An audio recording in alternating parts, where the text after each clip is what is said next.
নমস্কার বন্ধুরা, কেমন আছো সবাই? আমি দিশা চলে এসেছি তোমাদের জন্য আজকে আবার নতুন একটা মিনি ব্লগ নিয়ে। দেখো, সকালে ঘুম থেকে ওঠার পর একটু খিদে খিদে পেয়েছিল, তো বাড়িতে ছিল চিড়ে। দিদি বলছিল আমি রান্না করতে যাওয়ার আগে তাহলে চিড়ে ভেজে দিই, তুই সেটাই খেতে থাক। তো সেটাই খাচ্ছিলাম।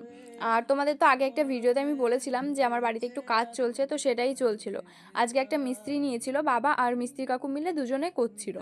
আর বাড়িঘরের প্রচণ্ড খারাপ অবস্থা হয়েছিল। আর তারপরে দেখো, দুপুরবেলায় রান্নাটা আজকে আমি করেছিলাম। দুপুরবেলায় রান্নায় ছিল কচু আর চিংড়ি মাছের তরকারি, যেটা কম্বিনেশন ভীষণ সুন্দর।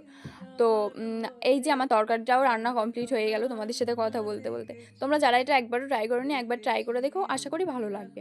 আর তারপরে দেখো, এখানে পেঁয়াজ আর রসুন ভেজে নিচ্ছিলাম, কচু শাক রান্না করব তার জন্য। মা অনেকদিন কচু শাক এনেছে অনেকগুলো, বাট খাওয়াই হয় না। তো দেখো, তারপরে আমি একবারে বিকালবেলায় সব কাজ কমপ্লিট করার পরে স্নান করে পুজো দিয়ে নিচ্ছিলাম। আর রাত্রে আর কিছু খাইনি, রাত্রে প্রচণ্ড ঘুম পেয়েছিল কেন জানি না। তো দুধ ছিল, দুধ আর একটু মধু খেয়েই ঘুমিয়ে পড়েছিলাম। আর বন্ধুরা, প্লিজ তোমরা সবাই আমাকে একটু সাপোর্ট করো, আমার একটু পাশে থেকো। চলো, তোমাদের সাথে দেখা হচ্ছে অন্য ব্লগে।